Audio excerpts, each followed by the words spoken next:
मौलवी का बेटा बड़ा ईमानदार नौजवान था। उसके किरदार की पूरा शहर तारीफ करता था। वो एक सच्चा और ईमानदार इंसान था। इसी शहर में एक बदकार लड़की भी रहती थी।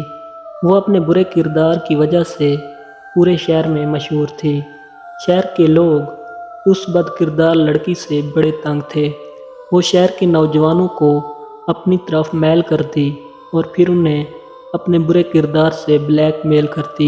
अगर कोई नया शख्स इस शहर में आता तो वो उससे अपने झूठे प्यार के जाल में फंसा लेती और उसे भी ब्लैकमेल करके लूट लेती। इस लड़की का सिर्फ यही काम होता कि वो पहले नौजवानों को अपने प्यार के जाल में फंसाती और उनसे मोहब्बत का चक्कर चलाती और फिर मोहब्बत के नाम पर उन्हें लूटती रहती। जब देखती कि उनके पास उसको देने के लिए कुछ नहीं रहा तो फिर उन्हें इज्जत लूटने के केस में जेल करवा देती थी। इस तरह वो नौजवानों के किरदारों और मोहब्बत भरे जज्बात से खेलती रहती। एक दफ़ा उस बदकार लड़की ने एक मौलवी साहब के बेटे को फंसा लिया।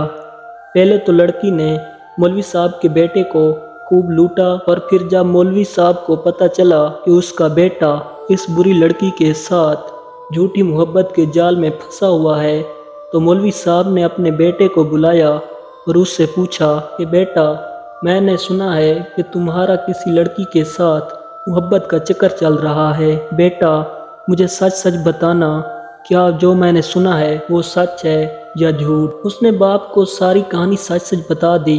मौलवी साहब के बेटे ने बताया कि आज से तकरीबन 2 साल पहले मैं फजर की नमाज के लिए मस्जिद में जा रहा था। अंधेरे का वक्त था, हर तरफ खामोशी खामोशी थी। आसपास कोई भी दिखाई नहीं दे रहा था। पूरी गली खाली थी। गली में सिर्फ मैं ही गुजर रहा था और गली में वो लड़की तन्हा खड़ी थी। मैं गली में इस वक्त अकेली लड़की को देखकर बड़ा हैरान रह गया। फिर मैं जब उस लड़की के पास से गुजरा तो उसने मुझे बुलाया। मैं उससे अजनबी मुसाफिर समझकर उसकी तरफ चला गया। मैंने समझा कि कोई मुसाफिर होगी और मुझसे रास्ता वगैरह पूछती होगी। मैं उसके इरादे से बिल्कुल ना वाकिफ था। मैं नहीं जानता था कि वो मुझे क्या कहना चाहती है। जब मैं उसके करीब गया तो उसने मुझसे पूछा कि आपका नाम क्या है। मैंने उसे अपना नाम बताया तो फिर उसने मुझसे पूछा कि आप शादीशुदा हैं या सिंगल। मैं लड़की के ये अल्फाज सुनकर हक्का बक्का रह गया। मैंने उससे कहा कि आप मुझे क्या कहना चाहती हैं, मुझे क्यों बुलाया। लड़की ने अचानक से मेरा हाथ पकड़ा और बोली, मैंने जो आपसे सवाल किया है पहले तुम उसका जवाब दो। मैंने उसे बताया कि मैं सिंगल हूँ। फिर लड़की बोली, आप मुझसे दोस्ती करोगे। मैंने कहा, हरगिज़ नहीं, मैं आपके साथ ऐसा कोई भी रिलेशन नहीं कर सकता क्योंकि मैं एक मौलवी का बेटा हूँ। कोई ऐसा वैसा लड़का नहीं जो आपके साथ नाजायज़ ताल्लुकात कायम करे। लड़की बोली, मैं आपसे कोई नाजायज़ ताल्लुकात नहीं रखना चाहती। मुझे आपसे मोहब्बत हो गई है और मैं आपसे शादी करना चाहती हूँ। मैं कितने अरसे से आपका इंतज़ार कर रही हूँ लेकिन आप मुझे दिन को लिफ्ट भी नहीं देते। इसलिए मैंने आपको अपने दिल की बात बताने के लिए इस वक्त का इंतज़ार किया है। मैंने उससे अपना हाथ छुड़ाने की कोशिश की मगर उसने ना छोड़ा और बोली कि तुमको मुझसे वादा करना होगा कि तुम मुझसे शादी करोगे और हरगिज़ नहीं छोड़ोगे। मैंने उससे कहा, नमाज का वक्त है, मुझे देर हो रही है, मैं कल आपसे बात करूँगा। जब मैं दूसरे दिन वहाँ से गुज़रा तो फिर से वो लड़की वहाँ मेरा इंतज़ार कर रही थी। मैंने सोचा, जो इस वक्त और इतनी सर्दी में मेरा इंतज़ार कर सकती है, शायद हो सकता है कि उसको मुझसे सच्ची मोहब्बत हो गई हो। अब मैंने लड़की से कहा कि तुम सच सच बताओ, मुझसे वाकई सच्ची मोहब्बत करती हो या मुझे टाइम पास करने के लिए धोखा दे रही हो। अगर तुम्हें टाइम पास करना है तो जाकर किसी और को पकड़ो और अगर वाकई सच्ची मोहब्बत करती हो तो मुझसे वादा करो कि तुम भी मुझे धोखा नहीं दोगी और अपने कॉल पर कायम रहोगी।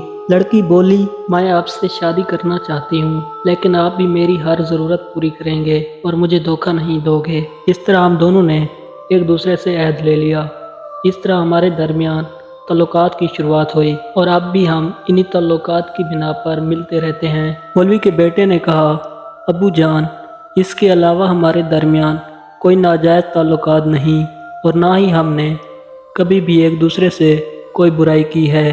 مولوی صاحب بیٹے کی بات سن کر بڑا حیران رہ گیا اور بولا، بیٹا تم جانتے ہو کہ وہ لڑکی شہر کی بدترین لڑکی ہے۔ وہ ہر نوجوان کو اپنی جھوٹی محبت کے جال میں پھنساتی رہتی ہے۔ اس نے شہر کے کئی لڑکوں کے ساتھ یہ کھیل کھیلا ہے اور وہ تمہارے جذبات کے ساتھ بھی جھوٹی محبت کا کھیل کھیل رہی ہے تاکہ تجھ سے کچھ بھی بٹور سکے۔ ایسی لڑکیوں کو عزت اور شادی کی کوئی پرواہ نہیں ہوتی، ان کو صرف اور صرف پیسے سے غرض ہوتی ہے۔ مولوی نے کہا، بیٹا میں جانتا ہوں جوانی میں ایسی غلطیاں ہوتی رہتی ہیں، لہٰذا آپ مجھے شہر والوں کے سامنے شرمندہ نہ کریں، کیونکہ میں شہر کی مسجد کا پیش امام ہوں۔ لوگ مجھے عزت کی نگاہ سے دیکھتے ہیں، علاقے میں میرا نام بھی ہے اور اچھی خاصی عزت بھی۔ جب لوگ سنیں گے کہ مولوی صاحب کا بیٹا یہ کام کرتا پھرتا ہے تو لوگ کیا کیا باتیں کریں گے، لہٰذا آپ اس لڑکی کو چھوڑ دیں، میں آپ کی کسی نیک گھرانے میں شادی کرا دوں گا۔ اس طرح مولوی صاحب کے بیٹے نے باپ کی بات مان کر لڑکی کو چھوڑ دیا اور کچھ عرصے کے بعد مولوی صاحب نے اپنے بیٹے کی شادی کر دی اور اس بدنامی سے بچ گیا۔ ناظرین، اگر ہماری ویڈیو اچھی لگی ہو تو ہمارے ساتھ تعاون کریں اور ہمارے چینل کو ضرور سبسکرائب کریں۔ شکریہ، ملتے ہیں نیکسٹ ویڈیو میں۔